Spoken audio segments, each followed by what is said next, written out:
Log inNo account. Sign up, log out. Julie Bishop has announced she is quitting politics. Her loss will make one of the government's biggest problems even worse. News.com. auFebruary 21, 20,195 to 43 p.m. Julie Bishop has announced she will quit politics at the next election. Ms. Bishop was the Liberal Party's deputy leader for 11 years, and served as Australia's foreign minister under Tony Abbott and Malcolm Turnbull. She ran for the leadership when Mr. Turnbull was deposed, but lost to Scott Morrison and Peter Dutton in the first round. During the last few weeks, I have had the opportunity to closely consider the future of the coalition government and the pending general election, Ms. Bishop told Parliament this afternoon. The government will be returned to office because it is focusing on what matters to the Australian people. And on that basis, I have reconsidered my position as the member for Curtin, she said. I've been contacted by a number of talented, indeed extraordinary people, including women, who have indicated to me that should I not recontest the seat of Curtin, they would seek pre-selection. It is time for a new member to take my place. Related, Julie Bishop blasts school children, colleagues. Related, Julie Bishop's most powerful speech. Related, why does Julie Bishop keep wearing red? The hole she leaves behind. DMs. Bishop's presence will be keenly missed. She has been the most popular senior Liberal MP among voters for a long time. On top of that, she is among party's best fundraisers and most tireless campaigners. If she had stayed in Parliament, and Scott Morrison had lost this year's election, she would have been an immediate contender for the Liberal leadership. Ms. Bishop is also the government's most prominent female parliamentarian. Since moving to the backbench, she has been outspoken about the Liberal Party's problem attracting women. It's not acceptable for our party to contribute to the fall in Australia's ratings from 15th in the world in terms of female parliamentary representation in 1999 to 50th today. There's a lot to be done, Ms. Bishop famously said at the Australian Women's Weekly Women of the Future event in September. Our party, in fact all parties, recognize they have a problem in attracting and maintaining women, diversity in general, when a feisty, amazing woman like Julia Banks says this environment is not for me. Don't say, toughen up princesses, say, enough is enough. Of course, Ms. Banks has quit the Liberal Party to join the crossbench in the month since Ms. Bishop made those comments.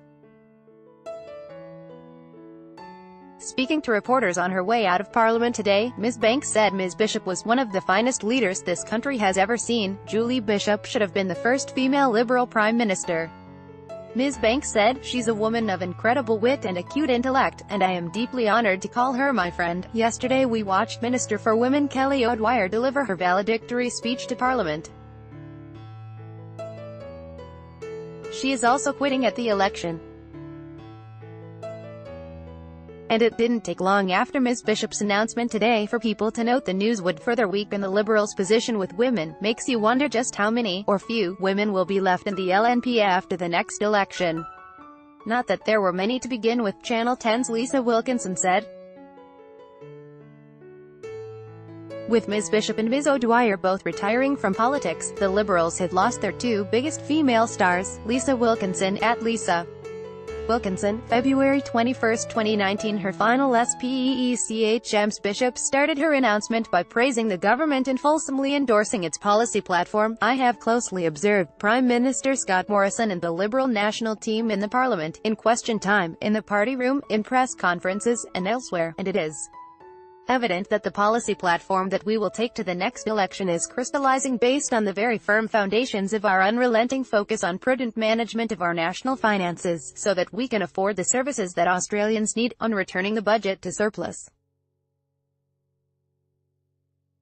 on paying down debt, on lowering taxes, on backing enterprise, on job creation,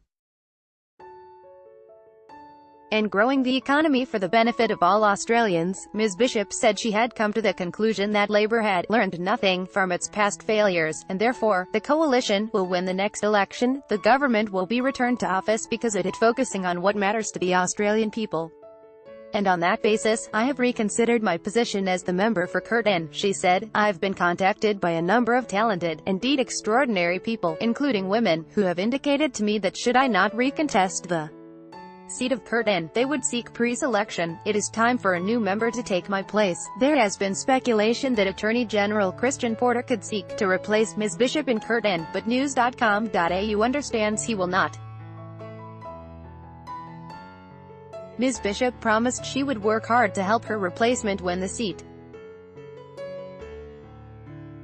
She was confident the Liberals could retain the seat given she was leaving the party's next candidate a massive margin to defend, having racked up a two-party, preferred vote of 71%, along with an experienced campaign team and plenty of funds.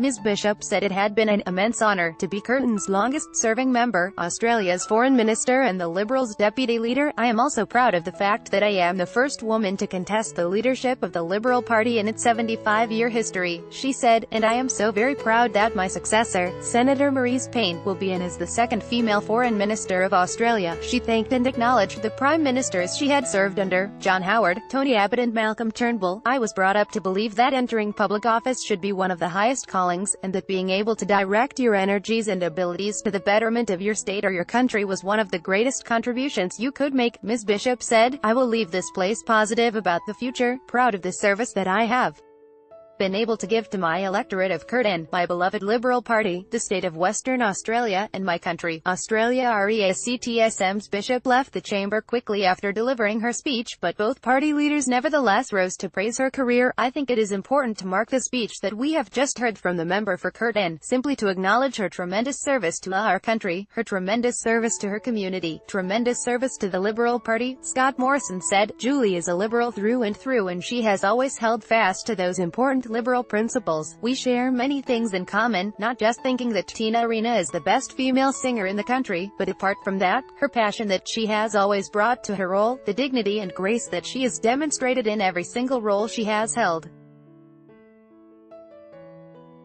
She is an incredibly classy individual. Her successor will have big shoes to fill, and we know that Julie has the best shoes in the parliament, he said. That was a reference to the famous red heels Ms. Bishop wore when she announced her resignation as foreign minister. She has since donated them to the Museum of Australian Democracy. Bill Shorten said that, like many other Australians, he was disappointed by the news of Ms. Bishop's political retirement. I know she was fierce in her criticism of Labor, but I think she admired that we did such a big job in terms of trying to encourage women in Parliament, and she was always generous in that regard, Mr. Shorten said. I want to talk about the fact she was a trailblazer. The first female foreign minister, that is a big achievement. There can never be another first. The Labour leader praised Ms. Bishop's calm, composure, and kindness, particularly with respect to her response to the MH17 tragedy. If any of us were ever to be privileged to be in the position she was in, dealing with the Russians and other people, I hope that any of us would show the same strength she showed. She did Australia proud that date, and in those weeks, he said, I wish Julie and David well and everything that is ahead, and I feel that the Liberal Party can have nothing but good regard for her. Meanwhile, Malcolm Turnbull described Ms. Bishop as Australia's finest foreign minister, saying she was eloquent, elegant and always courageous. Tony Abbott said Ms. Bishop had been a very effective foreign minister in his government, and would always be remembered as the first woman to hold that post.